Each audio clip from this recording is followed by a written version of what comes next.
Welcome to the Froglogic podcast. I'm your host, David Rutherford.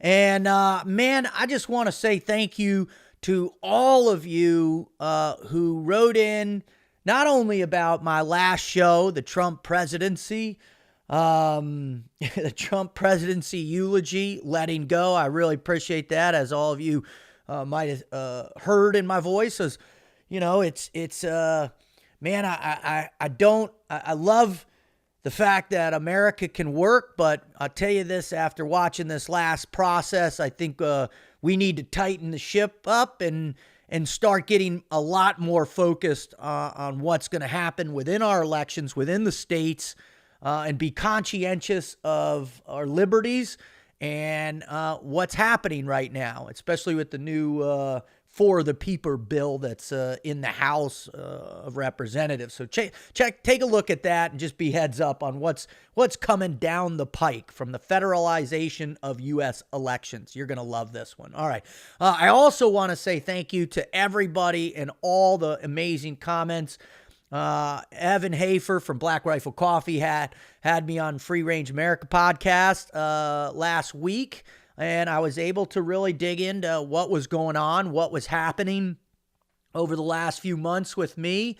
And man, it was such a relief. And I just can't thank Evan enough. If you want to listen to a great podcast with lots of cool veterans telling veteran stories and laughing and jokes, and he just had JP Sears on the other day, and they just hilarious show. Go check them out at Black Rifle Coffee and the Free Range American podcast. Sign up for that. And for this episode, I can't even begin to tell you. I've met a lot of incredible human beings within my performance coaching, within my activities as a motivational performance coach, working with professional sports teams and athletes and collegiate sports teams and athletes. I've met just an incredible amount of amazing people, as well as in the CIA and in the SEAL teams as an instructor in both of those, as well as an operator. And just my other experiences as a nationally known motivational speaker, working with companies from Bank of America to small insurance companies, to large insurance companies, the largest family-owned pork provider, and everything in between, man. It's been an incredible experience. I've seen a lot of great performance within people, and I've been able to study it myself. Really, for the past 30 years, I was a collegiate Division I athlete, and man, it's my passion to understand the human condition. Really, to explore, experience, and research the human condition on every level. And as you've listened to my podcast in the past, one of the main things I like to focus on is performance. So today's guest, God, this guy's incredible. His name is Jay Harrison. Jay Harrison is a former NHL hockey player who played with the Toronto Maple Leafs, the Carolina Hurricanes, the Winnipeg Jets. Had a great career. Was known as a brawler and a bruiser. In fact, there's some great video out there of him beating the snot out of people. It's pretty amazing. But what people don't understand, and what makes Jay so fascinating, in my mind, and again, thank you, Mike Rickard from Boston Red Sox, for hooking me up with Jay, is that Jay is now a clinical psychologist, and he's an entrepreneur and an athlete transition specialist, which is very similar to veteran transitions. And he's a clinical mental health counselor. I mean, this guy's as smart as it gets when it's out there. And I've just learned so much in the short amount of time I've gotten to know him over the last 6 to 9 months. I think it was around there. And I'm just so happy that I finally got him to come on. I think it's a great way to jump into this year and the Froglogic podcast. So you'll enjoy this show today. Make sure if you have friends that are into performance and performance ideas, share the show with them if you could. In terms of where I'm available and I'm still not on Instagram or Facebook or Twitter, and I have no intention of going back on. Just this whole freedom of speech thing is just atrocious. In fact, I just saw who did Twitter suspend? Mike Lindell. Twitter decided to suspend the My Pillow guy because he's such a threat to America, right? And it's just the suppression of free speech. And for general purpose, I cannot support organizations that suppress free speech. It's not okay. So if that's the case, I don't have a home right now. You can find me on LinkedIn. You can certainly go to my website. We're getting ready to start we have regular newsletters going out, weekly newsletters that'll have shows, writings of mine, other things that come up, new merchandise, new offerings. All of it will be there because I'm going to drive most everything back to my website now at teamfroglogic.com. So head over to teamfroglogic.com, send us a note, sign up for the newsletter. You won't regret it. Also, if you're interested in an online speech for your organization, I've given about 32 or 3 of those things since COVID started, and just gave one the other day, and I've got a couple more coming up in the next couple weeks. So I am available. I've got a great speech for you and your organization called Pandemic Motivation, Finding a Pathway Through the Pain. You'll dig it. It's about a 45-minute speech that really helps people understand the significance of the limbic state you've been in, how to address it, how to deal with it, how to deal with each other from a team orientation. That's really my specialty, is helping teams and individuals maximize their ability to perform under the most extreme environments imaginable. All right. Also, I'm doing a lot of coaching now. I work with teams and players as well as executives. I got a big executive coaching thing going on right now. And if you're also interested in my curriculum, we've got some great online curriculum. Right now, we have the Embrace Fear course. We've run 2 of those courses starting last fall. We're going to start the next Embrace Fear course in mid-February, as well as hopefully we're going to get done with the Forging Self-Confidence course.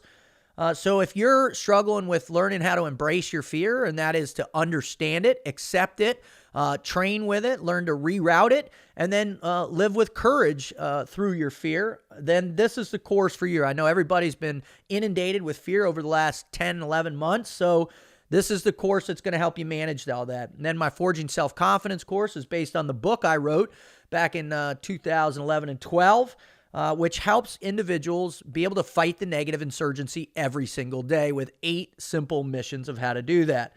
And that course, we're hoping to be ready by the end of February. I'm also working on some incredible curriculum with Dr. Chris Free, a clinical psychologist at the University of Hawaii, as well as an incredible activist within the veteran community, doing pro bono work with over 100 special operations members and intelligence members and their wives and kids and children to help them in their process of transition, as well as to deal with all of the effects of what he is now becoming infamous for, which is a paper he authored with some other folks called Operator Syndrome. In this paper, he fully describes the magnitude of medical issues that operators with many years in special operations with multiple combat deployments, how it affects us on a whole totality, a whole significant group of issues, from traumatic brain injuries to endocrine issues to post-traumatic stress, family issues, sleep issues, everything you can think of that's involved in, comes out to be about 16 different things. So we are in the process of designing an Operator Syndrome course, not only for operators and their wives and families, but also for healthcare providers, because you walk into a VA or your local doctor or anybody and you say, I've got Operator Syndrome, they're going to look at you like you have a third eye. So go over to my website at the Froglogic Institute.com, and you can see what we got going on over there and sign up as well there for future classes. Or again, go back to teamfroglogic.com and sign up for our newsletter, so you'll have all different types of heads up and what's coming down the pike for us. So that's the deal. All right. Without further ado, ladies and gentlemen, stand by for this, because this guy's smart. All right, here we go. Jay, let me tell you something. One time you said this statement, all right? You said this. You said, ignorance is bliss until someone points it out. What did you mean by that? Let's start out right there. Hey Dave, how you doing? Good. We're a great place to start. Trying to remember, I feel like that line has kind of, worked for me and against me in so many ways in my life. And I think I actually stole it from a neurophysicist at some point, talking about something that was probably way over my reading level at the time. But it certainly resonated with the power of knowledge and knowing, and also the gift and curse of ignorance. In many ways, and recognized on both sides of that aspect how powerful knowledge and seeking knowledge can be, and being aware specifically to your own experience. And, for the most part, it's interesting. Most of the time that sounds like kind of a negative statement, more is better. But oftentimes in our world, knowing what's right in front of you and dealing with what you see during the day and accepting what's in your control requires a degree of ignorance and a degree of kind of that blissful wandering perspective and mindset, which at times I undervalued, certainly in my experience as we get to. So recognizing, finding, you come back to a middle path of seeking awareness and knowledge, but also recognizing that there's a spot where you need to be in focus in order to be your best as well, can be incredibly powerful as well. And that's probably one of the takeaways, that statement is a double entendre of sorts. But I've come to accept it and live by it on a whole bunch of different levels and see it from 360 degrees. Well, it's really fascinating, as in the intro to the show, obviously I talked a lot about your professional experience, your fighting, your propensity for fighting, and how somehow that they labeled you as this fight guy, which is, so counterintuitive to getting to know you, and I just want to give a shout out to Mike Rickard from the Red Sox, who introduced us. And it's been such an honor and a privilege, in the times that we've gotten to share with one another. Because what the reality is you're the furthest thing in the world from an ignorant human being, right? You believe in, every aspects of pushing yourself to that next level of performance, and most, I think, acutely pushing yourself from a mental conditioning perspective. And as I went through all of a lot of the stuff that was available on you out there, you really hear that quite a bit in how you reference performance, right? It is this incremental shift. It's the awareness that you talked about, and all the little aspects that you can tweak here and there, and you tweaking them in real time. You're tweaking them for the long term. And I just wanted to, just bring up another, something that you'd said, and you said the difference between an elite athlete and someone really good is narrow. And if you can show those pathways from a mental conditioning perspective, how do you get that person who's really good into becoming elite? Yeah, that is certainly $1 million question. Those are the only questions I ask on this show. Yeah, no, I appreciate that, and there's a fluidity to the highest level of performance, which I'm sure you've come. And I've always been fascinated in my practice now as an athlete, watching it. Maybe having brief sparks of truly aligning with that fullest acclamation of your potential. But watching others do it far more regularly and chasing that and understanding the chase, and how you go about cultivating that and living that, has taken me on a very unique path. And you hear me talk a lot about these two very important concepts in my world. They're kind of the yin and yang, and one is performance and one is wellness. And you put them together, you have this performance wellness, and that's kind of a juxtaposition of sorts. Yeah. In that, while they are related, they're certainly not synonymous. Well, it's interesting, and I sorry to jump in real quick, but in one of our talks before, I remember we talked about that challenge of performance and the requirement for the ultimate sacrifice, right? If you're going to be an elite performer, you have to be willing to push yourself beyond what everybody else is doing, right? You have to ignore that, find your own pathway, and just be willing to sacrifice access to your family, personal things. And so, you do put in that wellness component. And I know that's a big part of your assessment in terms of, if you're going to play, at least enjoy playing as well too. You can play at an elite level and enjoy it. And so that I love the fact that you incorporate the wellness in that's a component, and it doesn't have to be what is sacrificed most, right? Well, yeah, it's something that I've realized when you watch the highest performers, and we talk about that space that they occupy, and there's something very natural about it. And in order to do that, you kind of look at their performance from a whole bunch of different angles, and you look at their lifestyle. And a number of things that really stand out is that, a lot of athletes I found, and I think this is probably, you could confirm for me in the military space as well, is because of how we're groomed and raised in the culture to which we grow up, we often, recognize the privilege of what we do and the honor and the responsibility and accountability that comes with what we do, that we're willing to do it and be unwell. In fact, it's the more I'm unwell, the more it's worth it. And we kind of have a couple of these, kind of counterproductive and maladaptive backdoors that we overcome a lot of the cognitive, dissonance that we might experience around living our best lives through what we do. So I often say one of my primary, goals and aspirations when I work with, whether it's athletes or anyone, is to live your best life through what you do, whether that's through the sport or through that aspect of your identity, rather than sacrificing your best self to do what you do. Let me ask you a quick question in there then. I mean, I love a maladaptive backdoor. That's just genius right there, brother.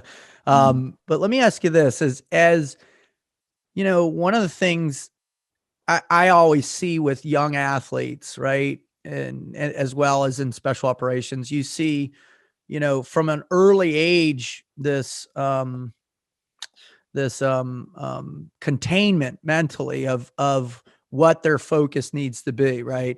If I want to be a great football player, I got to behave like this football players behave. If I want to be a great Navy SEAL, I got to behave like a Navy SEAL plays. And it almost creates these blinders, right? From that, like you said, that adaptive wellness perspective, where you're not only are you, refining the intricacies of the technique required, the mindset required, the perseverance required, but also like you're explaining, hey, you should also be learning how to play the fiddle or playing the guitar or be an artist or work for a nonprofit. I mean, that actually benefits your performance. When did you first recognize, hey, that's what we need to do? Because right from like 5 years old, all you see is, I want to be a Division I player, or I want to play in the pros, and you seem to lose everything else.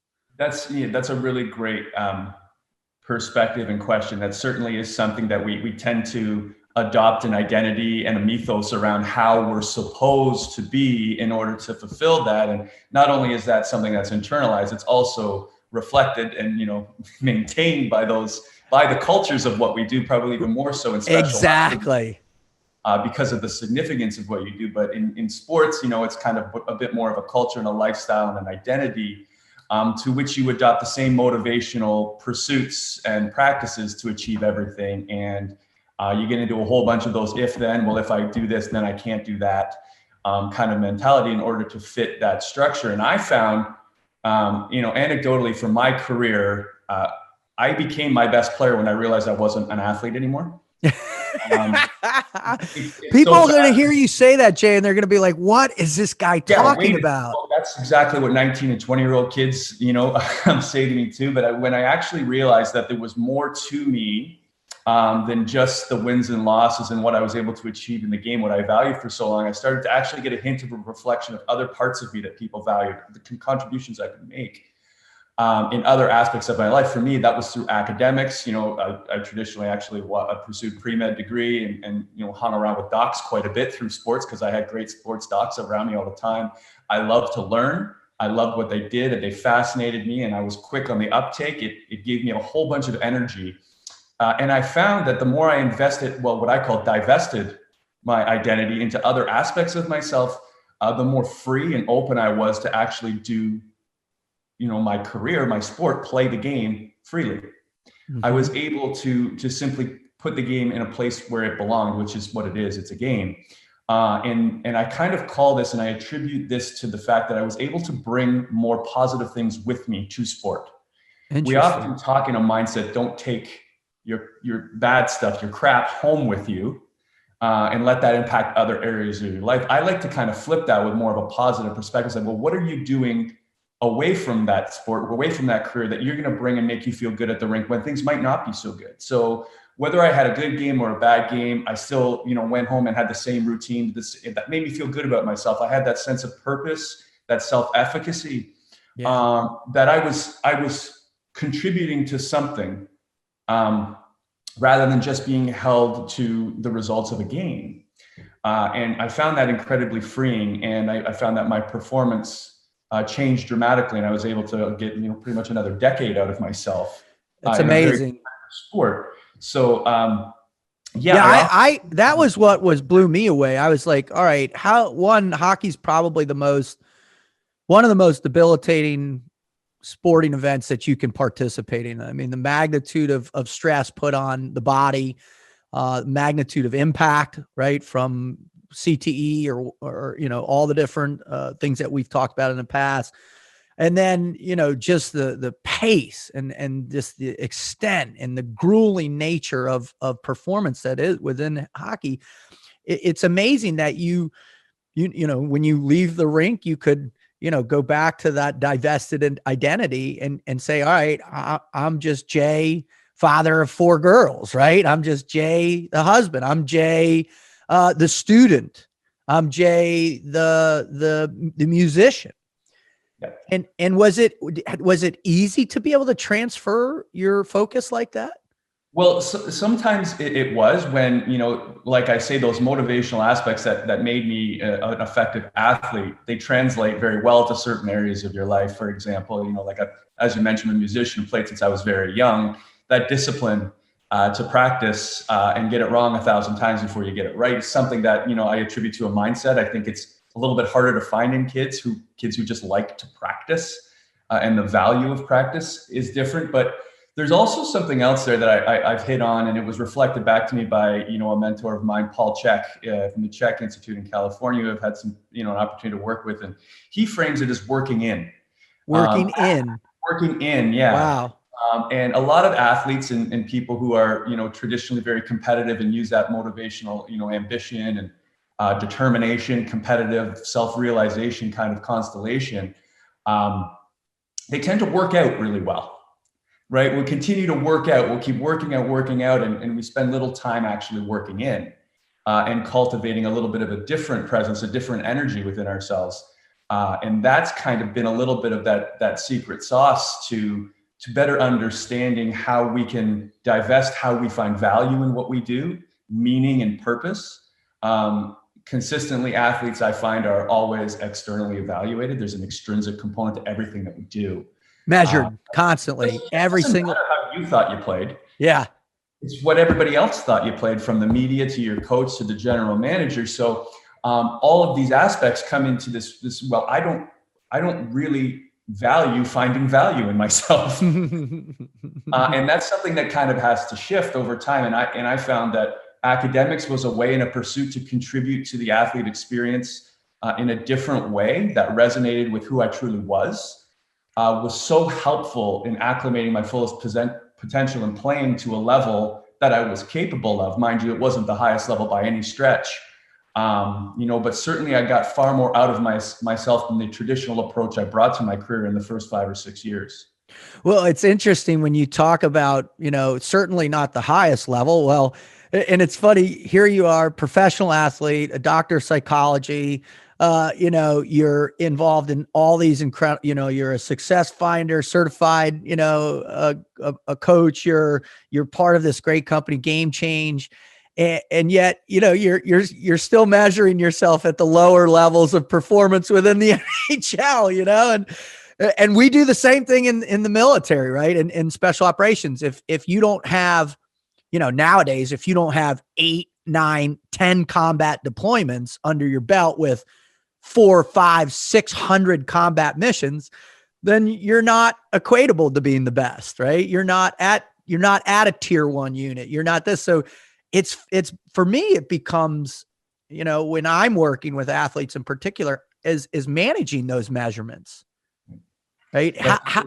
Management is the key word, right? I don't want to take them away because that's part of your edge. Right. Right. It's recognizing, how and why they function and how they manifest in our life, and when they're helpful and when they're not, choosing an alternative approach when suitable. I find, when you haven't done very much in your career and then you transition and you have relatively, you've internalized very little value for what you've done. Yeah. Oh, I didn't do anything. Well, good luck doing anything if that's the starting point, right? I mean, yeah.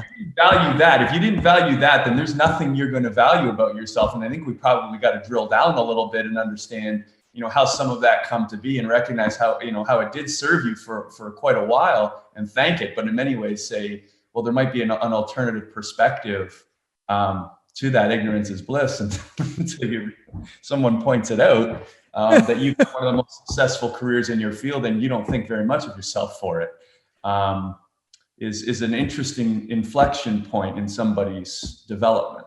Well, it goes back to that mental conditioning, right? When you're exposed to a particular program over a long period of time, the indoctrination process becomes easier, right?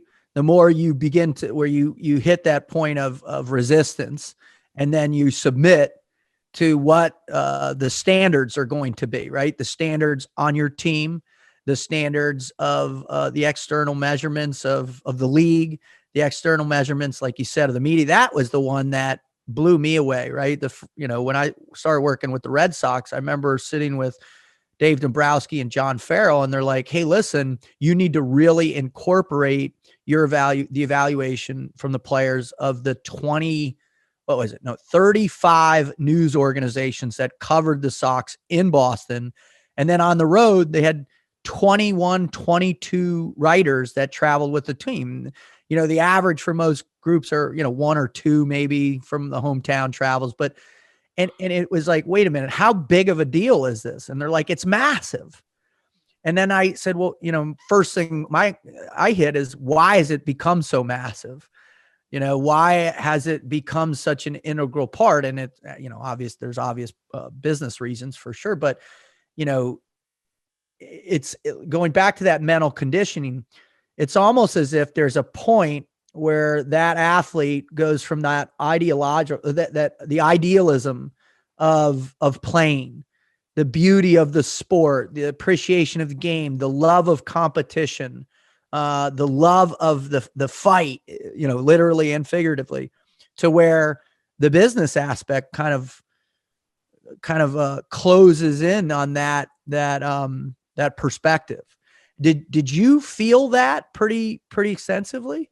Yeah. And you kind of bring up a good point. And from an athlete's perspective, there are a couple of different experiences. Like we talk about, and we look at the highest performers, and king of the jungle kind of way, that they don't have to worry about things from people who are a little bit lower on the food chain. Right. The survival element. So there are different experiences, but you're absolutely right. Those who are able to really control what they can control, and then they have an orientation towards it. You can learn from it. Some people are a little bit more inclined to just have that, that sense of decisive leadership around their experience, that internal, locus of control, if you will, about I'm going to impose my will on this particular outcome, is very fascinating. It's something that I often had to remind myself of, talking about my experiences, is being an active participant in my own destiny. When you live in a world where things are swirling around you, it's easy to feel like, well, I'll just get picked up by the tornado and it'll drop me off wherever it will. And hopefully I'll still be in one piece. I'll be okay. Right. Yeah. And it required an active investment of energy and mindset to develop that this will not happen to you today. You will be an active participant in your own destiny. So as a mantra that I lived by for a very long time in my career, to create that mindset and manufacture something that maybe didn't come quite as natural to me as it did with others. But you do mention the compete level and seeing, that orientation towards competition for better and for worse, because it spills into card games all the time and very high stakes golf games. Yeah, right. But I'm reminded of two. One is a very serious example of truly what it means to compete, and then the other is a little bit more funny. But I'm reminded of Kenny Powers when he says that I'm an athlete. I'm not trying to be the best at exercising. And it reminded me of a line of Ken Dryden, who's one of the Hall of Fame goaltender, Stanley Cup champion, but also an incredibly cerebral guy, member of Parliament in Canada,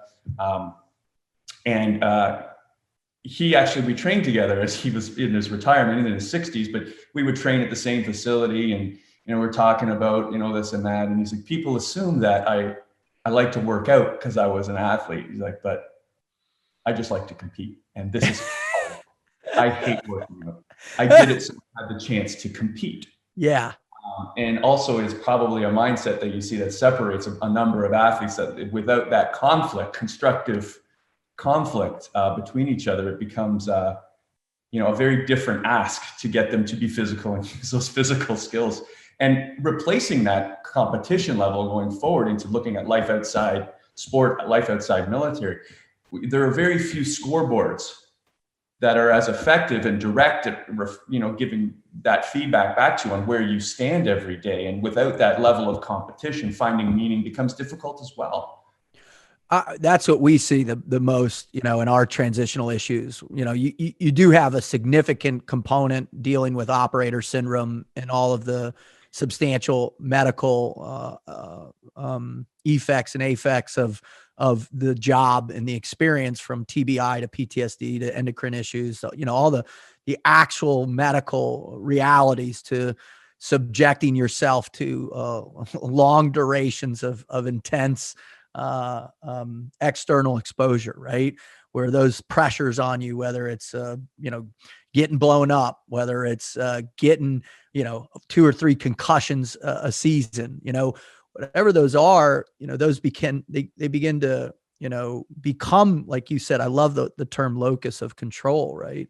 And those pressure points pushing you towards that questioning of that competitive spirit. And I think we're seeing that substantially right now as a result of COVID, and as a result of, I've been working with the Penn State men's lacrosse team for the last few years. And, last year they went to the Final Four. They were in the semi against Yale and lost. And they had 2 players on this team that were All-Americans, top leading point earners in the thing. Well, then they came back for their senior year and it got shut down. And I can only imagine that sensation of not feeling the sense of feeling incomplete. Right. And I think that is a condition that is very challenging, right? Are we going to get some type of, like you said, are we going to ascend to a point where we can look at ourselves in the mirror as we're transitioning out and say, I'm happy with what I did? And I think that's becoming more and more difficult now, because some people are, even their careers are being cut short, their times. What would you say to athletes right now that are facing these kinds of dilemmas? Yeah, it's a difficult spot, because a lot of athletes are being put in a position they didn't think they'd be in. Like it's the equivalent of a career-ending injury without having the injury, in many ways. So you don't even really have anything to kind of blame it on.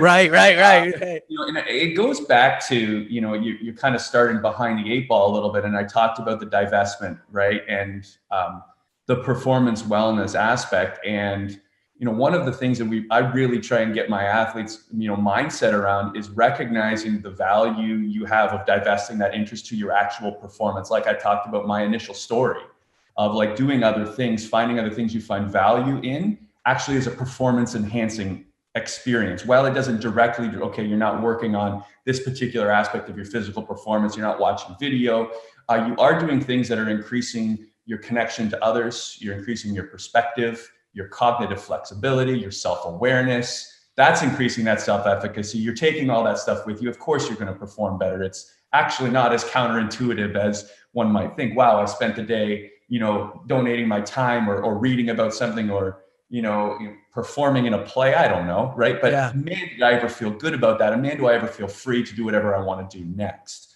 So really, I talk about that with our athletes, in that the best way to ensure you get the most out of being an athlete is seeing where it fits in a greater whole, rather than solely identifying with one aspect of yourself. And we, it kind of ties in our entire conversation now, is because we kind of get told as kids that, well, you got to harness everything to this boat and live in that boat only.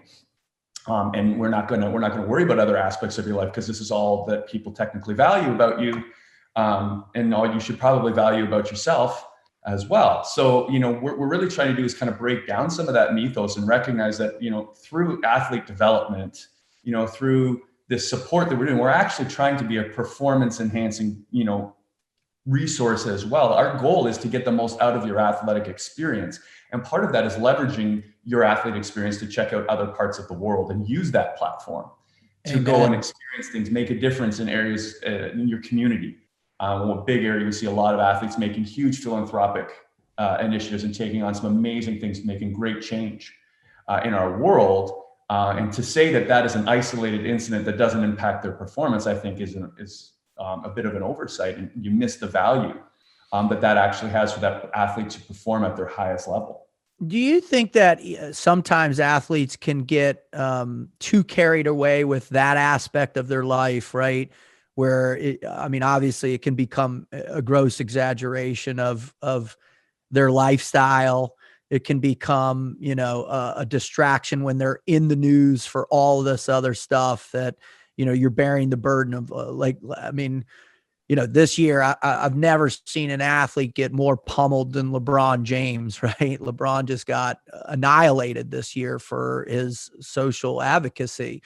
And as a result, it's obvious less people are tuning in. So here he's exploring that other aspect of his personal identity, but it's dramatically affecting the interpretation of performance too. If he's always this social warrior and he's playing like crap or whatever, you know what I mean? And these athletes, I think everybody's kind of not sure where to take it. Are you seeing that? Are you seeing that in the athletes that you're working with? They're a little bit fearful of exploring outside this box that athletic, the antiquated style of conditioning a person's mindset towards that higher level of play. Yeah, it also kind of goes back a little bit to, our positions within, the hierarchy of the sports jungle, so to speak, to use that analogy. And a number of people are afraid or feel that they don't necessarily have the authority or right to actually explore some of those things. And we're trying to create a greater environment. I kind of, even just from a business perspective, we talk a lot about, making athletes CEOs of their own brand, right? You are the CEO of your own company, of your own brand. Great. And how are you using that and leveraging that? And, the NBA is probably the leader as far as their athletes and providing their athletes with a platform to identify and resonate with causes that have meaning to them and allow them to explore that. And they do a great job. And, from LeBron on to, Steph Curry, you look at a number of these athletes who have leveraged their platforms to do things that they're interested in, whether, we're certainly seeing a lot of the social justice advocacy happening. We're also seeing a number of guys getting involved in certain business ventures, industry. Entrepreneurship is a huge thing we love to see, and it's a natural fit for a lot of athletes because they're used to a mindset you only get out what you put in. You want to be an entrepreneur, you better be willing to put in a lot of hard work before you get anything back, but it's yours.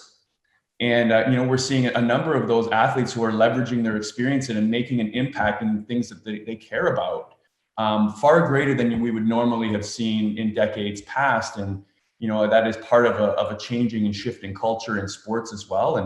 And that I think that's both, from an economic perspective, but also from an athlete development perspective, and recognizing the true power that athletes have to leverage their exposure and the impacts they can make in their communities. Well, I think, it's with the advent of social media, it's really become a powerful tool for people, right? You can cultivate this this personality in conjunction with the advancement of your skill sets. And the higher you get, the more followers you get, the better you're doing. But I think it's also developing that creative aspect for individuals as well too, should they choose to use it in a positive way. Right. There's this young girl who's probably 12 or 13, who's a skateboarder, surfer. And she just recently did some stuff with Tony Hawk and did this huge jump. And, the girl's got like 1 million+ followers on Instagram. And you start to see, wow, the intensity of that is that aspect of performance, that diversity, that divested identity you're calling. Is there a probability that young athletes can't balance those two well? And that they seem to forget, hey, listen, I need to get to the place where I've accomplished what I intended to set out, but I'm spending way too much on this other stuff over here. Do you see that happening quite a bit? I can't say I can speak to that specifically, but what that does kind of trigger for me is finding the balance in an athlete's kind of career, coming back to more to that individual experience. And I kind of look at it from my experience. A very, very isolated look at it was how loose I had to be to play well, and when I was too loose. Right. I guess is a very, kind of compartmentalized version of what you're talking about. And how do I ensure that, my priorities and my actions are aligned with my goals? And what do I seek to achieve here? And what do I actually need to do to be my best? Mm-hmm. And that's kind of a part of this, where there's a number of aspects where athletes can kind of be mindful and fearful that, well, I'm losing focus, I'm doing too many things. And often talk to my athletes, specifically when we're talking about athlete development and doing things outside the game, we have to recognize that it's a very individualized experience. And one particular athlete may have a tolerance for doing a whole bunch of stuff outside the game. Another guy might have an hour and a half a week. Right? You're Dennis Rodman partying in Vegas before the finals, or, you're Michael Jordan shooting 1,000 free throws before, right? Right. And everyone has a different, kind of mindset in order to be prepared to do that. And part of that is that self-awareness aspect and exercise and recognizing what I need to be my best.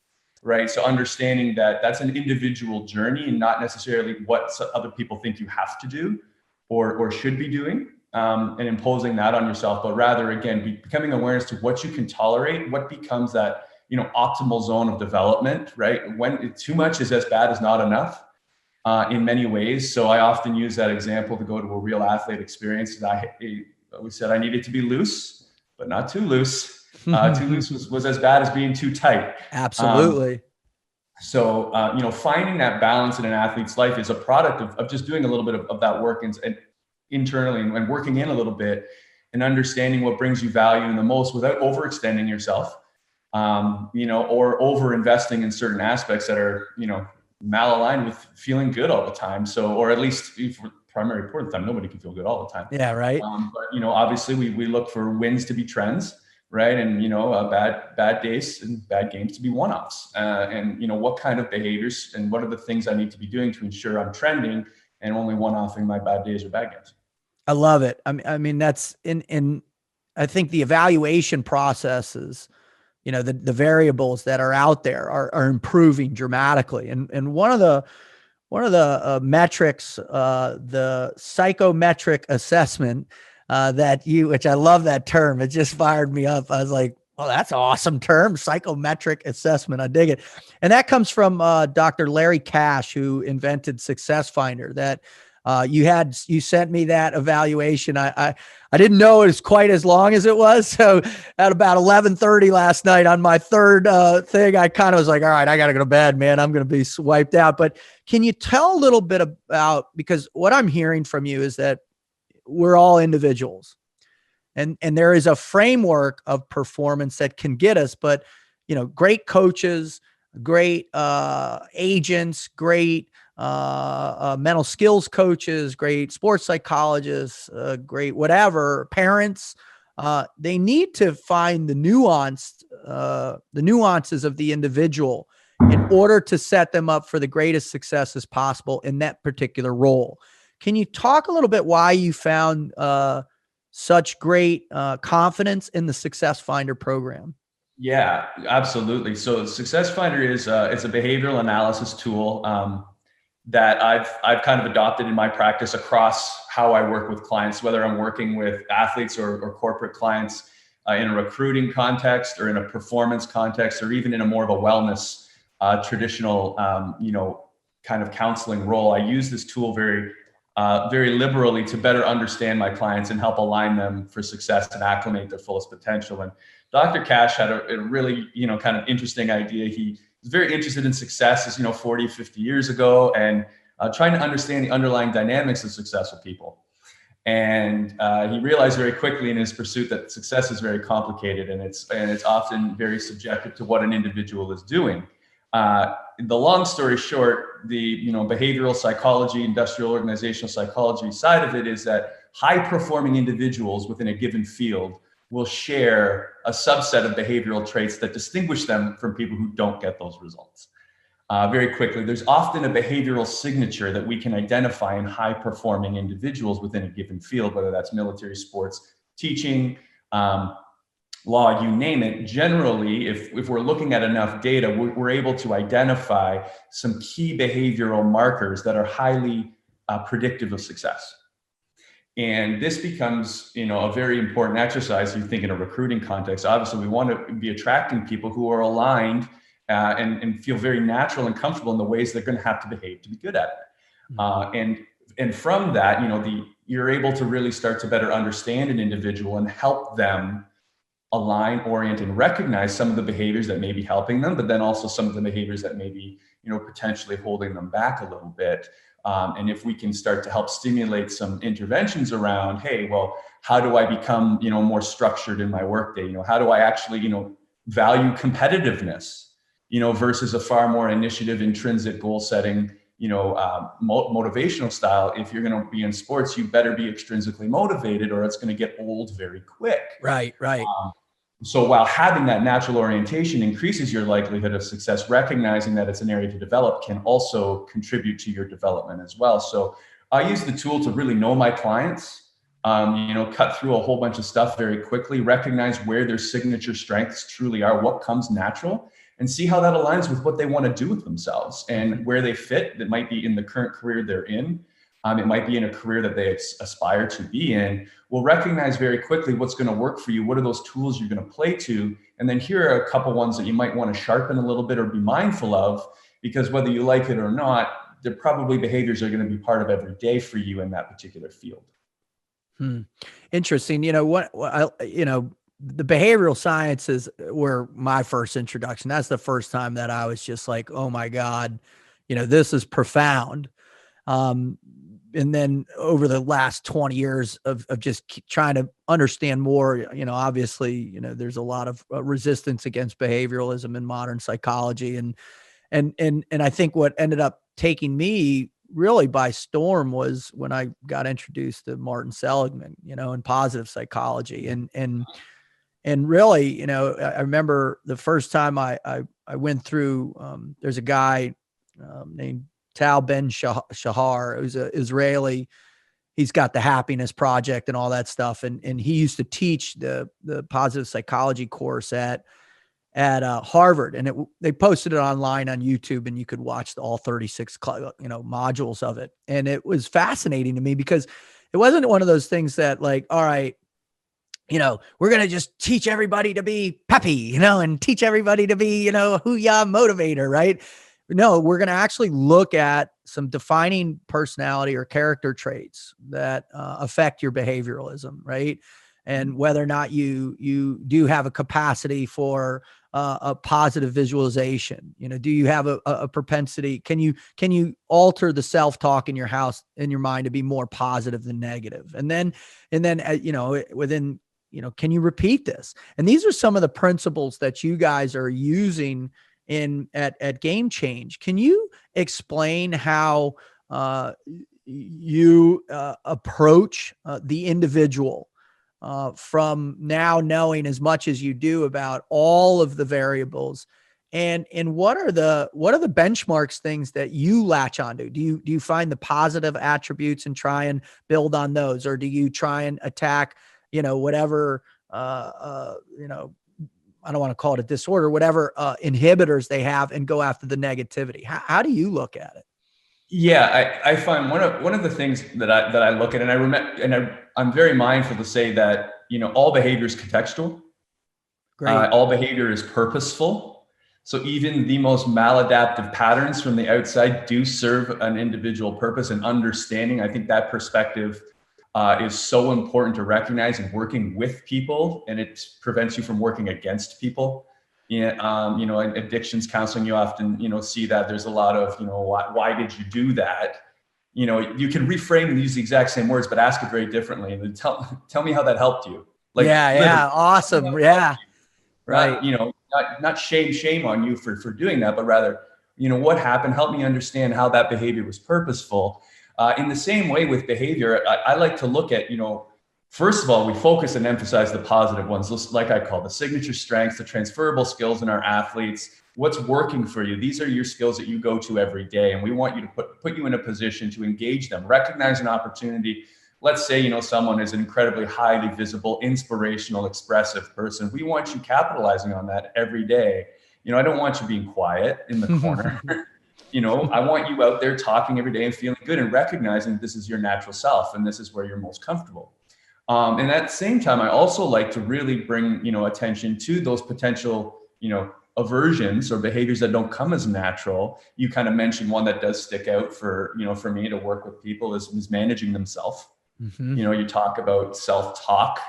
Usually for me, that's, a reflection of self-acceptance and, usually high guilt. Very high accountable people tend to be pretty hard on themselves and, can chastise themselves in a way that, somehow if they throw themselves hard enough at the wall, they'll bounce back harder. Kind of realized in my experience, personally and professionally, that we're more tomato than rubber ball. Right? Yes, we are. But recognizing, and working with that and understanding how that's purposeful and how that's helpful gives us the freedom and opportunity to do something about it, rather than saying you need to be more positive with yourself is not particularly, a helpful recommendation, but helping me understand, where some of these self-talk patterns come from, how they've served me and helped me, and then maybe consider some alternatives is I think a far more proactive and compassionate and positive strategy to help align people to achieve their best selves. And I always say that my goal is to make you feel really good about exactly who you are.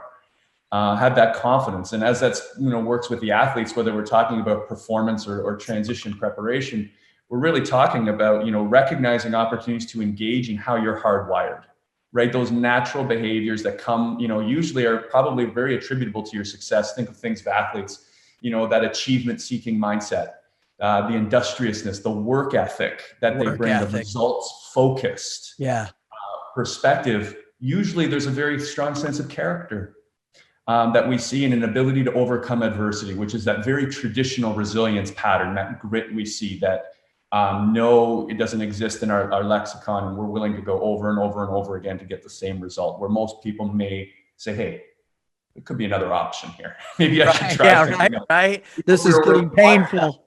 Yeah. Right. So, we kind of reflect that back to them in a way that says, hey, do you realize you see these tools that you're bringing? Like, these are very attractive. How do we build a narrative around these? How do we, actually communicate these? Because that's an area that needs a lot of work in athletes and military alike, is our ability to communicate with clarity in an organizational corporate setting. I often say our life was, 85% what we do, 15% what we say. Mm-hmm. In the corporate world, is 15% what you do, 85% what you say. You have to talk a game to get an opportunity where you're used to a culture where, there's actually an aversion to talking, being a big mouth, right? So, reflecting that back to them, how do we build, effective communication strategies around these natural strengths? How do we actually show that these have enormous value, and how do we leverage them both in the game and outside the game? Can be an incredibly powerful self-awareness experience. And that's how I use the tool to really work with my athletes in a development perspective and, help them truly recognize. And then that helps us kind of engage and understand, what's the why out there, right? When why I want to be involved with a particular charity or a particular small business or cause or whatever the attraction is to that, we understand and can recognize because it's paying me this way. And those incentives aren't always, wealth driven, security driven. There's humanitarianism, there's service, there's fraternity, adventure, all of these ways that our work pays us. And if we can better articulate, recognize what we like to get out of work and what that work is giving us, we're going to be in a better opportunity to be successful. And I think that's a beautiful aspect, but man, one thing I've seen is that it's just hard for these young athletes to understand the power of that, right? Because what they're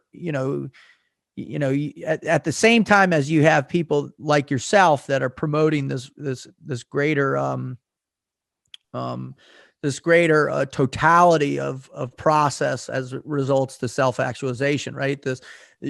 It's a big mission. We're big, complicated human beings, and we got to assess all these things in real time and be willing to make the corrections as it relates to, our better mental health or better emotional health, as well as the physical, right? The rewards.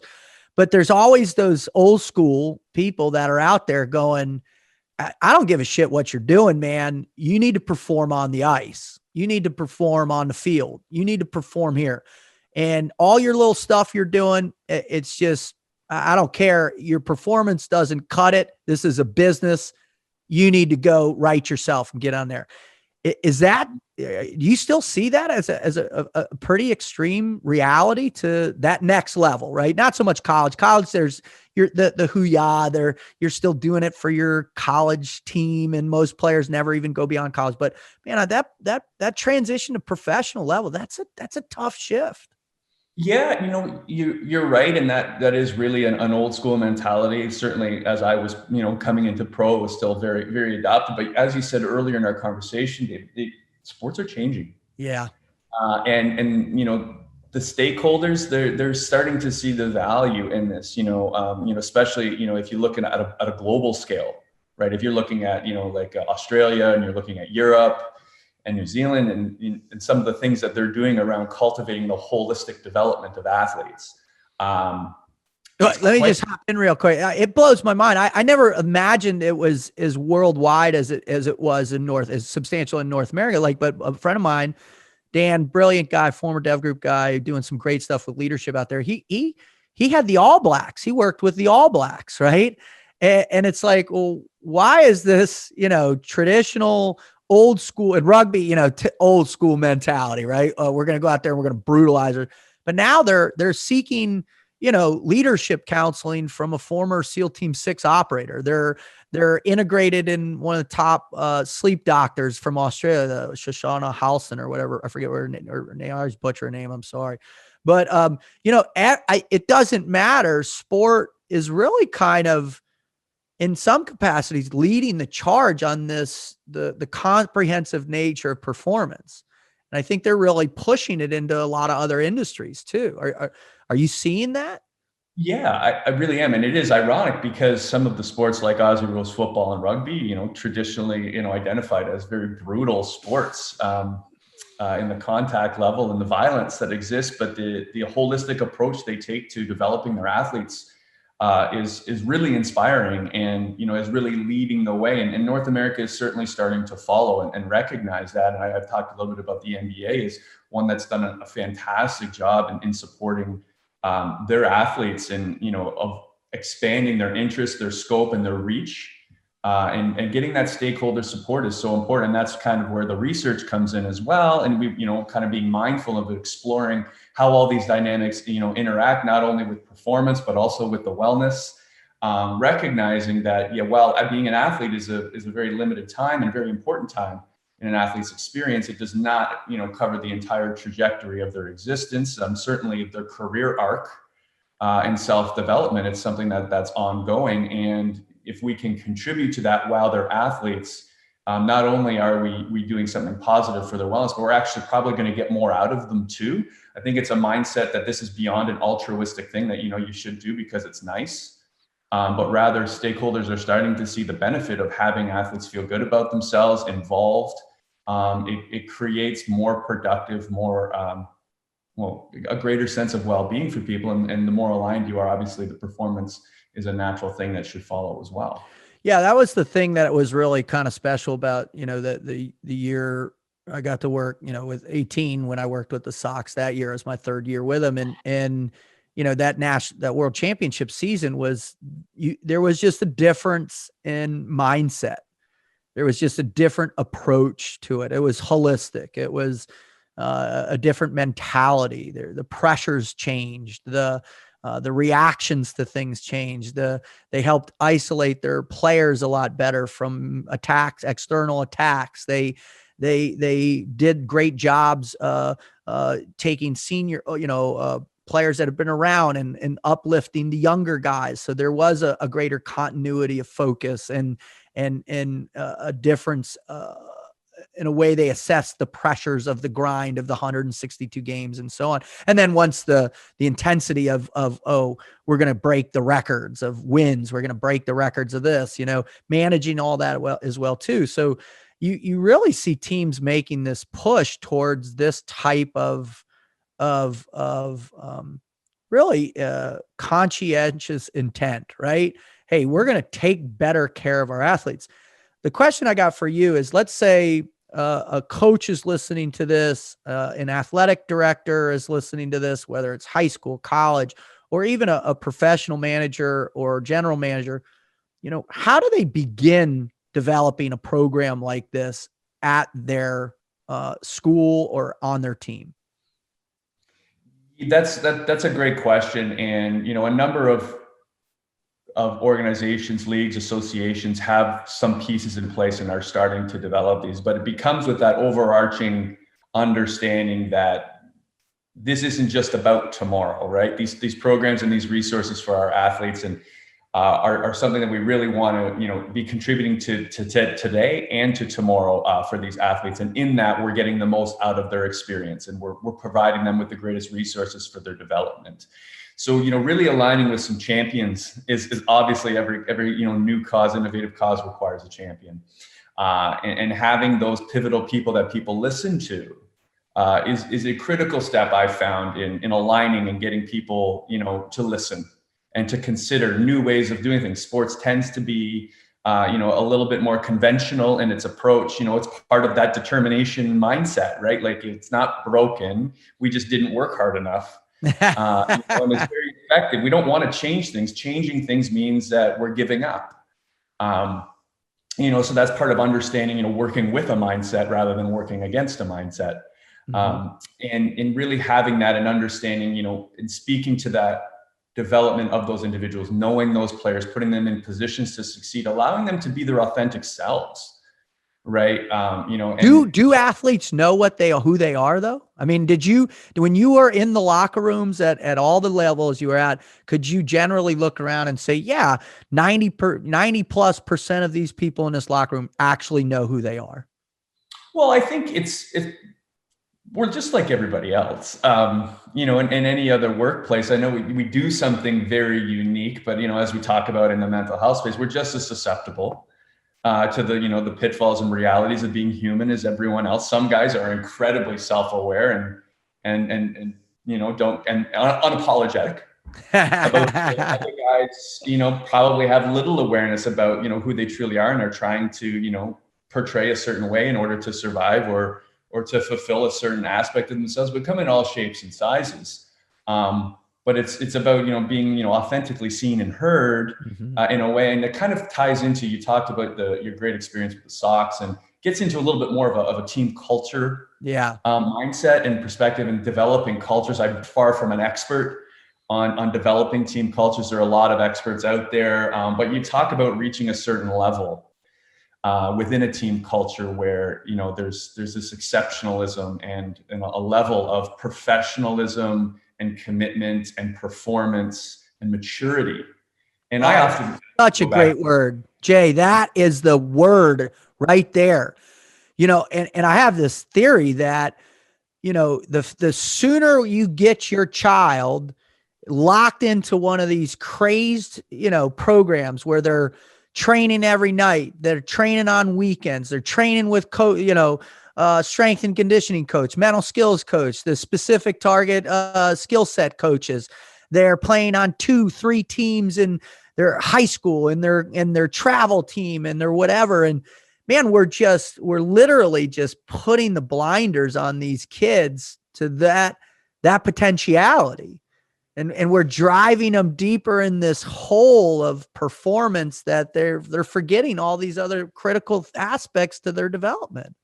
Yeah, that's a great point. I have a lot of colleagues have a vested interest in youth development and sport and what's happening to the professionalization of youth sports. And there's a real disconnect right now. If you listen to a lot of former professional athletes, they talk about being multi-sport athletes growing up. Even you look out of the research in Australia, most of those athletes didn't realize they were going to play professional rugby until they were 19 or 20 and make a solid commitment to that. But we're seeing now that, an overvaluation of being good versus the experience and participation in sports. And, if I can soapbox it for a quick moment. No, please. But, I think, from, if you looked at sport from an evolutionary perspective, if it was just about being good and only for a handful of people, well, then it would have been gone. It served no social function. Right. But sport has obviously been a part of our culture since we've, started, and it still remains a huge part of our life. Clearly, there's something about it that has nothing to do with performance and being good. It has to do with, the lessons that we learn and the experience to fail well and, to fail forward and learn those valuable lessons of life, and then take them out into the real world. It's a very safe, microcosm. So I have found that there has been this overemphasis on being good. Well, there's no point in playing if you're not good.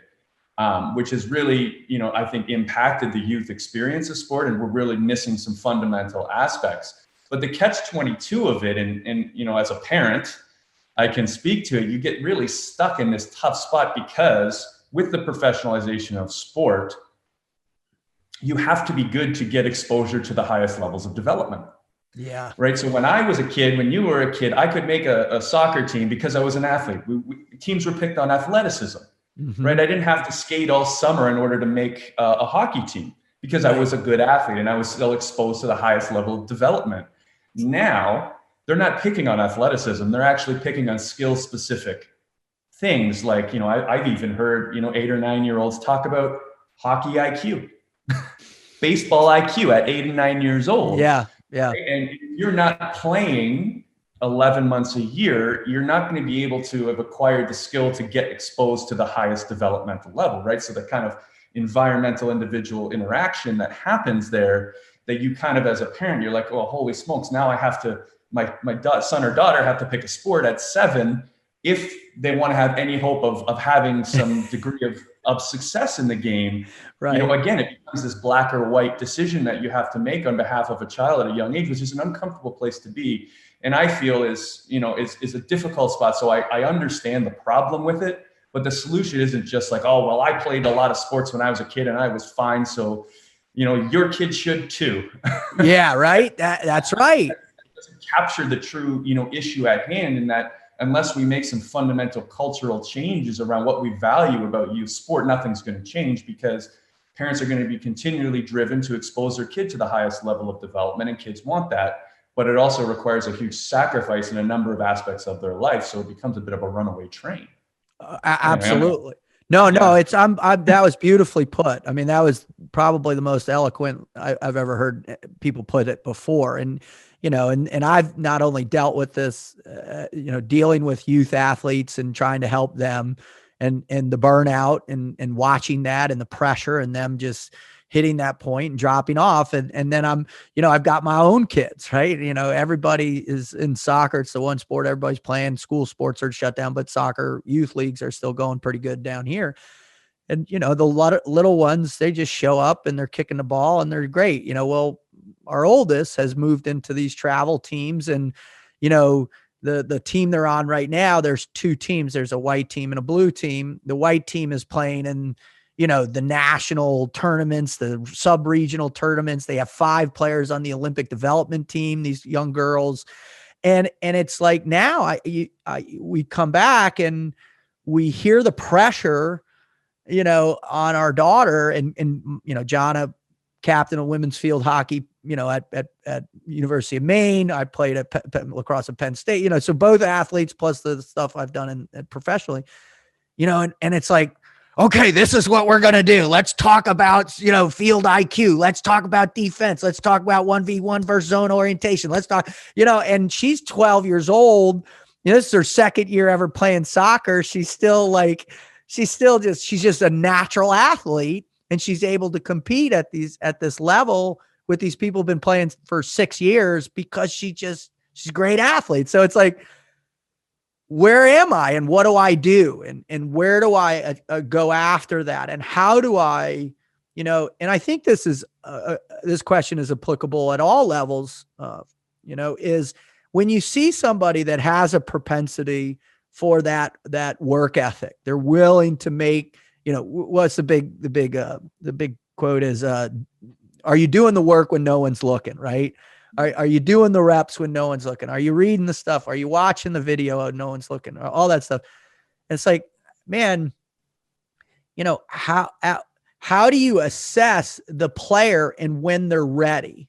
How do you apply the pressure to reallocate their attention away from maybe what the vested identity to a more focused approach and recognition that, hey, there are certain stair steps there is a process you have to perform at X level to get a look. Yeah, no, you're absolutely right. And I come back, a couple of things come to mind, very Eastern philosophy: when the student's ready, the teacher. Beautiful, man. I love it. And we like to force it a little bit, but I often tell parents, and, I get, triggered a little bit spending some time in some youth rinks, and seeing, clearly there's no alignment between the kid's experience and the parents' expectations. But I come back to a very, in business and in finance, there's a KYC, know your client. Mm-hmm. I use a KYK, know your kid. Yeah. Know your child. That's my version. Say, know your child. Yeah. And recognize, that as a parent, meeting that development potential, that zone of development, of optimal development is what's critical, right? And too much is as bad as not enough, as well. And really having that mindfulness around, there's a whole bunch of great programs out there around mindful parenting and sport parenting. There's a number of advocacy groups, because we can get a little bit caught up and a little bit carried away in the professionalization of that youth sports. It's a huge investment. Certainly when you start talking about, $5,000, $10,000, $15,000 per year in youth sports, any other investment like that, you would demand a return on it. So it's probably not surprising that, you might get caught in a little bit of that mindset as well, but understanding what kind of development your child needs to truly fulfill and maximize their potential is so critical. And that might have been different than yours as a kid. Huge. They are their own person, they are their own people, and recognizing that, I think, is, as I reflect on my personal experience with my kids, reflect on my childhood, and a number of those factors is recognizing that. Like, I asked my daughter if she wants more grounders, and she says, I'm okay. Yeah. I'm like, no, 20 more. You never turn down extra work. And I'm like, oh, wait a second. That's the old patterns talking. That's me. That's fine. We've had enough today, and that's what you needed. That's right? So awesome.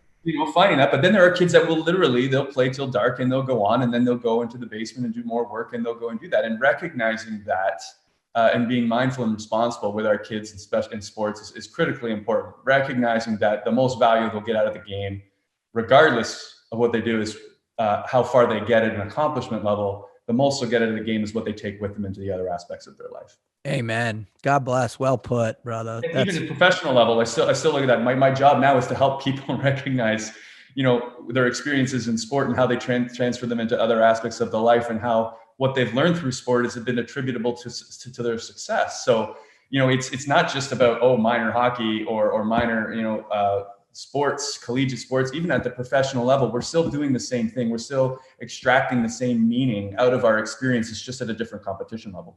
I love that. Extracting your meaning out of the experience. And that's really critical. And it's critical to understand what choices you need to make to possess those experiences that allow you to do that. Right.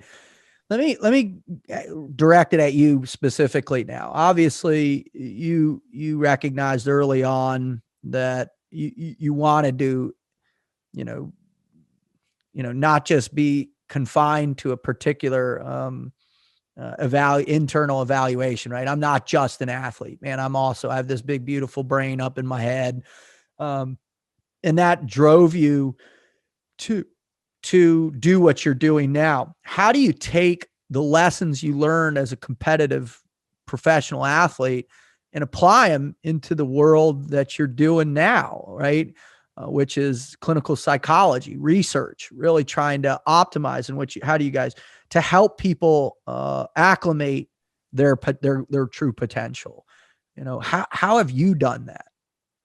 So yeah, it's a great question. And I like to say that it was just like this amazing process, but part of it was very reactive for me in realizing that I wasn't just a player because, at that point in my evaluation, I wasn't really fulfilling that. It was a positive response to go out there and proactively pursue something else. So, recognizing that it just wasn't always what I wanted it to be. It was really a process of my experience as well. Were you let down? Were you let down by the experience at all? Oh, well, yeah, certainly. I would be lying if I wouldn't say there wasn't some unfinished business coming out of the game. And we all kind of experienced, I mean, I'm not distancing my experience. I don't speak for everyone, but certainly had a ton of unfinished business, certainly dealing with the loss of that part of the self is very much a grieving process. Beautiful very put. much like you lost a part of yourself that made you angry, it made you happy, made you sad. I actually just kind of put together something that I'm hoping to, maybe even publish. It's the story of your athletic journey, and it's kind of a journaling exercise. It's about 75 different journal prompts that takes you, to reflect on that meaning of sport through your life. Oh God, that's brilliant. Just to get that expressive writing component to process the memories, to integrate, and reflect back on what the experience meant to you, where it fits into your life, what you're taking from it with you. To put it in a place where, like you say in grief counseling, you hold on to the love, not to the loss. And that part of our career, I think, is something that a lot of athletes could benefit from. But part of this experience is recognizing that how I was able to get to the level I did as an athlete was what's going to make me successful in other places. So that determination and discipline component, I found that in my life, I'm really, really good at practicing. That's cool.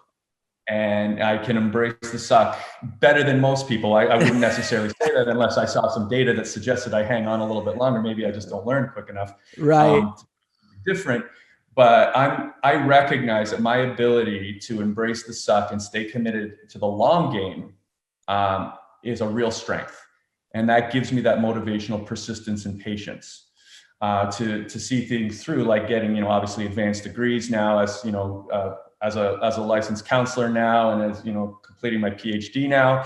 That's not hasn't been an easy road, and it's a long road that required a real sustained level of commitment. But I recognize so too to being a professional hockey player. Oh, and God, yeah. My road to the National Hockey League wasn't exactly direct and linear, and there was a lot of suck in there along the way.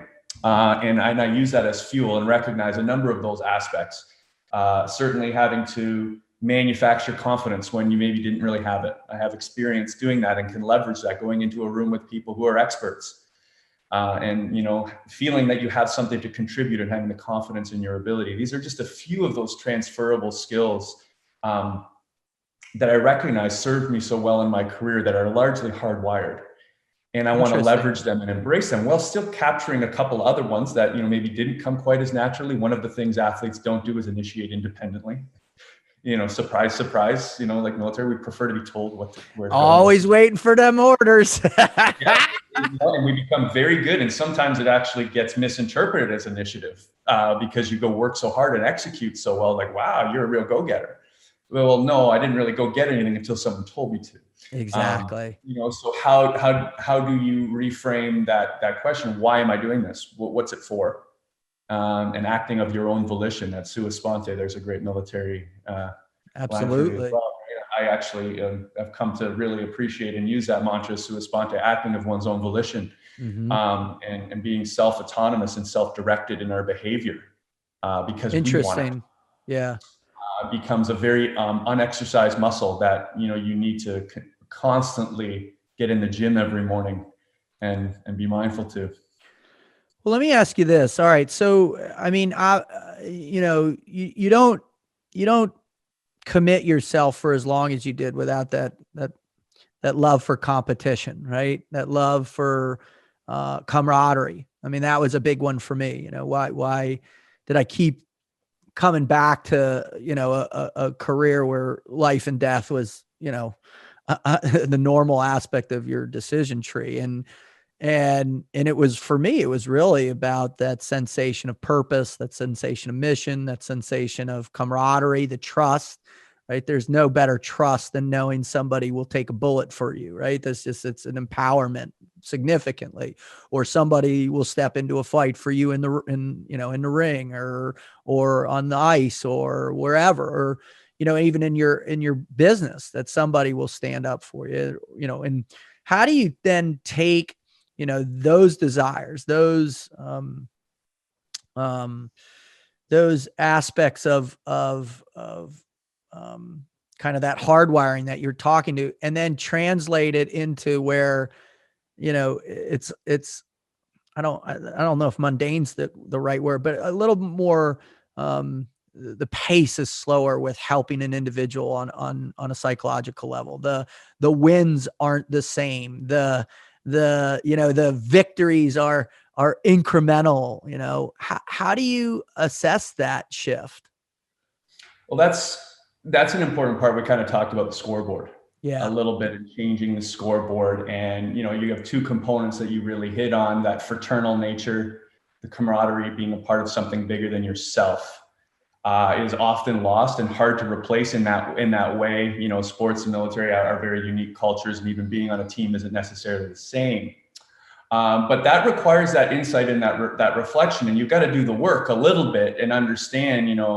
I've often said to some athletes, they would go to the field or to the rink for 2 hours for a practice day, and then they'd go home and they would feel complete. And then some of them are now in work. They're working 8 hours a day. They're driving their kids to sports. They're being a husband. They're doing this stuff, and they lay down in bed and they're like, I didn't do anything today.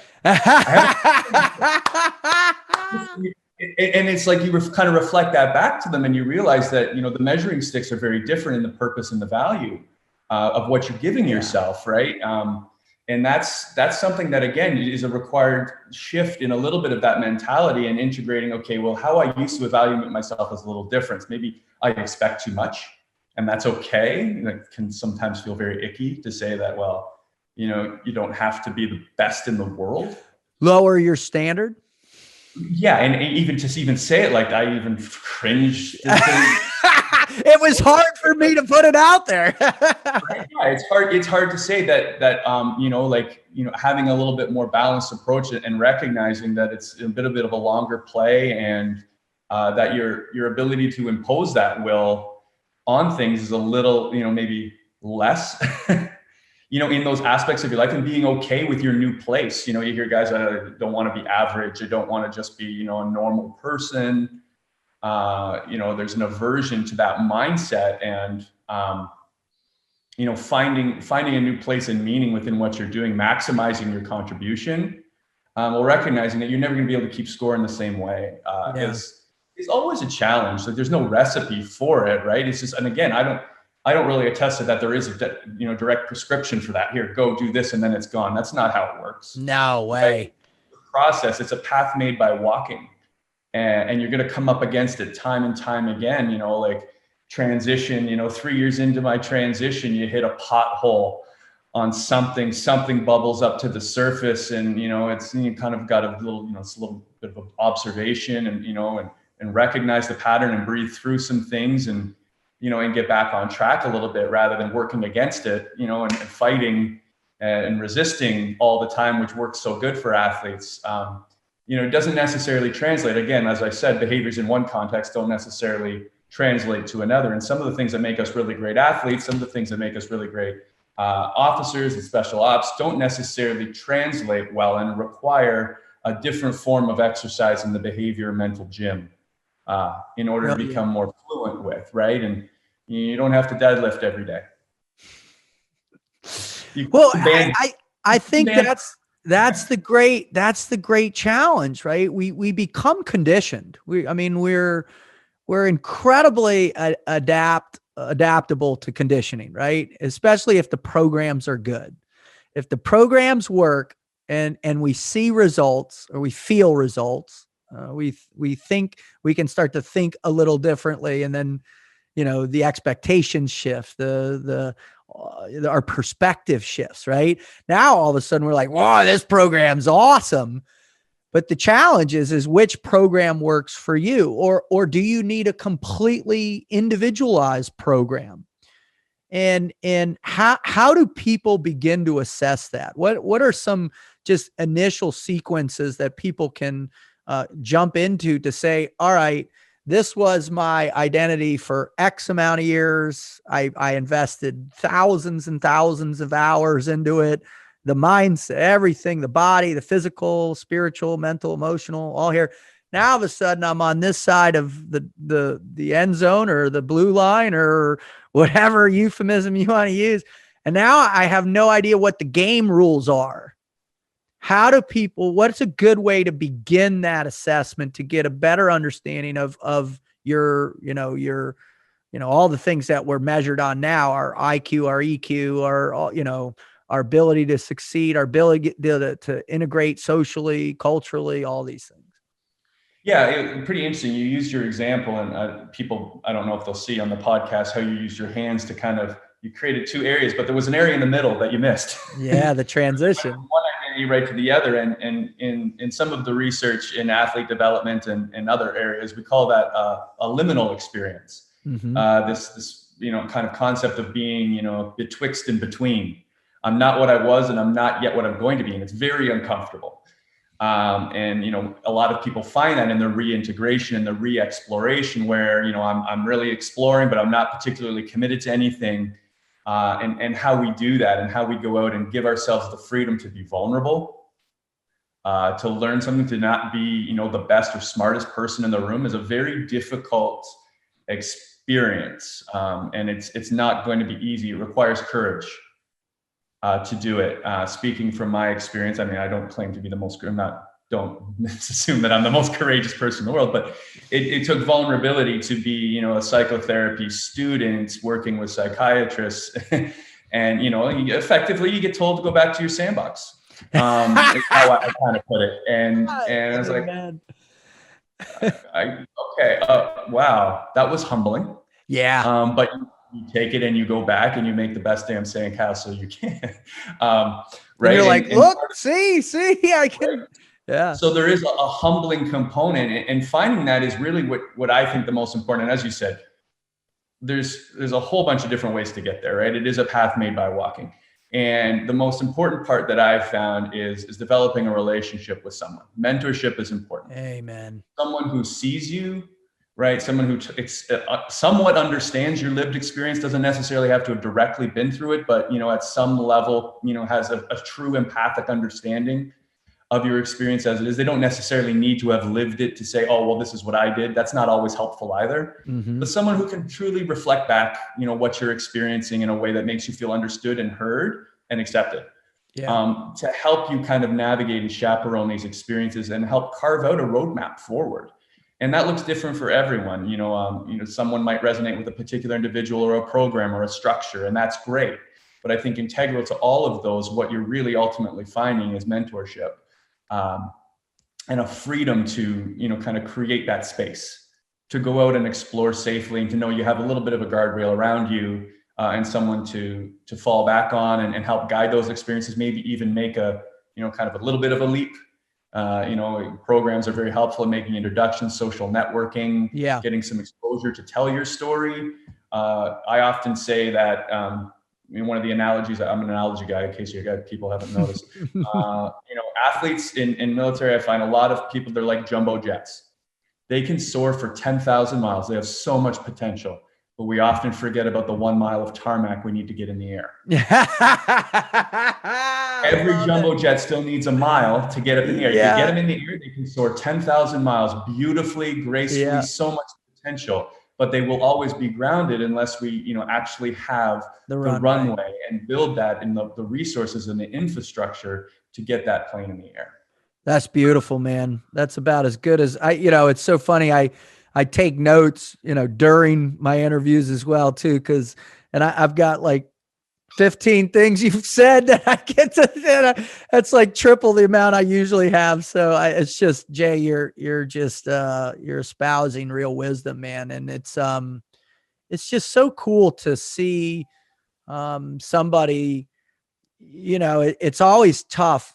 I found that in the transition is believing you belong in that next realm, right? That sandbox euphemism is profound, because it's like, all right, I'm going to come to the table with all these people that they've written, 25 medical journals or psychology journal entries. They've studied, they have this much 30 years of research, all this. And you step into it and you're like, man, I'm green on this thing, but man, you have all this other experience. You just don't know how to translate it into that new identity quite efficiently. So it's just really cool to see you do that. Thank you very much. I appreciate that. And I think you've captured kind of the message beautifully, is that, often tell players and athletes and even people, like, what you don't know can be taught, but what you have, you can't find anywhere else. And some of those things that you've, acquired through a life of experience in a highly specialized environment are far more transferable than and far more sought after and admired, revered, respected, and cultivated, within organizational cultures. Let's just ensure that you have the ability to represent that experience and articulate that narrative. One, it's important to give you the meaning out of it, right? To make meaning of your experience. And then two, it provides you that platform to share that and becomes a very compelling story that's required to cultivate new relationships. Yeah. Right. And part of, the great aspect of all of these like podcasts, what we're doing is we're really telling stories. And every time you tell it, it changes slightly, but that's part of the process. And that's how it works. And that's how you actually get to the refined meaning of it all. So I appreciate the privilege, the opportunity to chat with you and, asking me questions that has allowed me to work through my process, which is ongoing. Well, I just think, Jay, you represent the future of what we're talking about. You really do. You're out at the forefront. You're at the tip of the spear, to use a phrase from my world. And I think the greater opportunities that come to you to be in front of the NHL, to be in front of the NBA, to be in front of the NFL, to be in front of collegiate programs. I mean, think about the impact that this could have at the collegiate level. You go into the University of Florida, or you go wherever, you have, and you say, hey, listen, we've got all these wonderful young people that have all these very positive skill sets. All right, let's give them the other tools then to translate those skill sets into a very positive and contributive identity for their futures too. I just think it's just brilliant, man. I think you're doing amazing stuff, brother. What's coming next for you, Jay? What do you have going on, and where can people focus on following and hanging out and watching? Certainly, I kind of can maintain a little bit of a lower profile. Certainly, heavily focusing on the academic component of my work, and getting some supportive research for some of my beliefs, and truly understanding and conceptualizing, understanding and contributing to the athlete experience in that respect. Getting the opportunity to work with some professional athletes as well, and then finding my balance, finding my home, Dave, is really important. I'm a young father and husband, and finding, that place is incredibly important, and it's work. It requires work to turn off some of that competitive mindset and those juices, or reapply them into that particular aspect of your life. But as I say, I like to work out, but I recognize how much I need to work in. I love that, man. That's so So good. that is definitely what's on the horizon for me. Continually to expand the messaging and the platform to help as many athletes as we can, both at an individual and a more global level. At Game Change, that's something we desire to do inherently. We see this performance wellness as related but not synonymous, and we can work on them, and they can both coexist together. And that also spills in. Game Change is really, starting to develop some very unique offerings in the first responder space, and how we can cultivate similar performance wellness, because the mindset is so similar, in the identity component tied to getting better at what I do is all I'm really interested in. It's all I really want to talk to you about. So if we can focus on the performance aspect and increase awareness, resilience, cognitive flexibility, social support, then we're doing a world of good to our most important, people out there on the front line. So we're recognizing how the sports model really translates into the first responder space as well. And I think we're going to have a few unique opportunities to do something pretty special there as well. So it's very exciting in bringing this particular philosophy of living and of being and developing and performing. And it's still very much a work in progress, but I appreciate the opportunity to talk about it today. That's for sure. Well, I'll tell you what, Jay, I mean, every time I have the opportunity to just spend any time with you, I learn always a tremendous amount. And I just love the way you deliver it too. You're passionate about it. You're conscientious about it. You're not intrusive with it.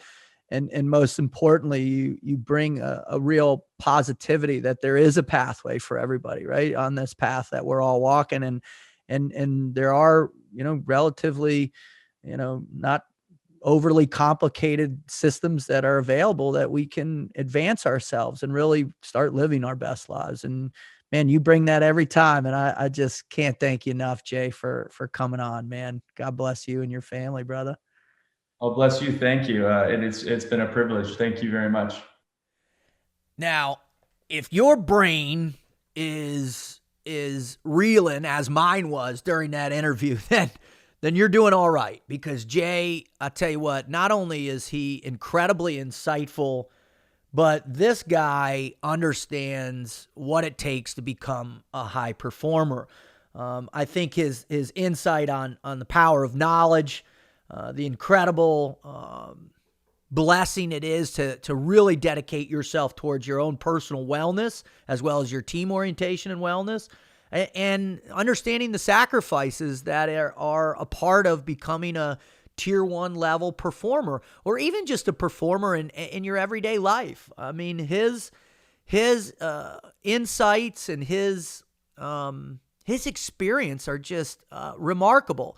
So if you want to know more about Jay, please go visit him over at, he is the Director of Assessment at Game Change Athletic Development Services and Consultancy. He also is a Vice President and Director of Athlete Integration.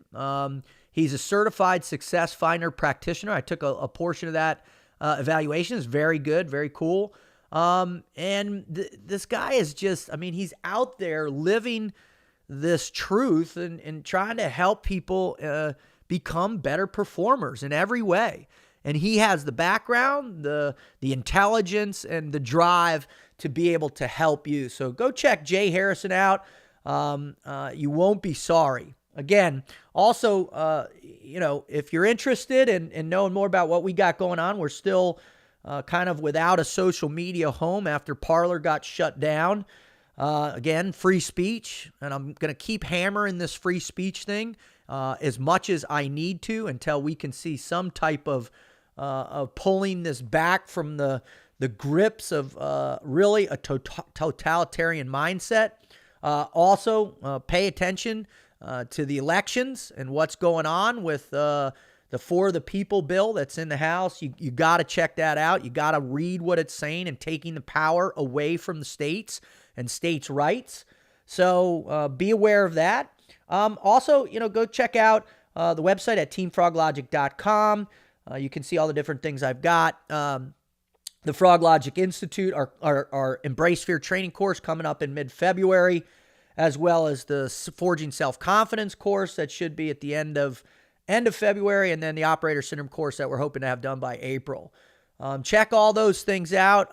And then, please continue listening to the Froglogic podcast and spread the word. Again, I'm not out on social media. I kind of lost access to about 100,000 people, which is a little heavy, but tell your friends, man. Tell your friends, tell your family members. If you see someone struggling with any type of the things that have to do with the intensity of the human condition under extreme environments, whether it's athletic performance, professional performance, relationship performance, whatever it might be.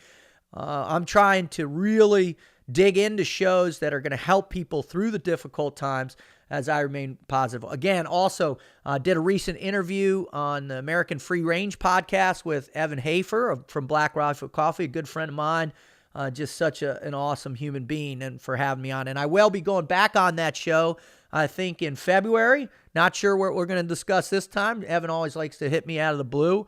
But I bet this time it'll be a lot more directed and focused on how to improve yourself in a bunch of different ways, with a lot of humor in there as well, too. So I just want to say thank you to Jay Harrison. People like you out there are making a huge difference in this crazy world we're living in, and I really appreciate all the work you've done on yourself and the work you're doing for other people. It just means the world to me that you would take the time and come on the show with me. I just can't thank you enough. I also want to thank all my listeners out there. Without you guys, my following has certainly dwindled. But you know what? I'm going to keep on trucking. I'm going to keep doing the show, keep putting out curriculum. That's going to be our main focus. And we just want to provide you with all the information we know, Jonna and I and Chris and other people that are contributors to developing the curriculum.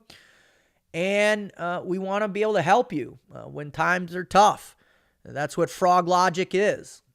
Froglogic is a way of thinking that when you're getting pounded by the negative insurgency, really devastated, that you can go and you can look at some of the performance concepts and training concepts that I've been developing over the past 30 years that will help you. These things are proven, they're tested, and they work.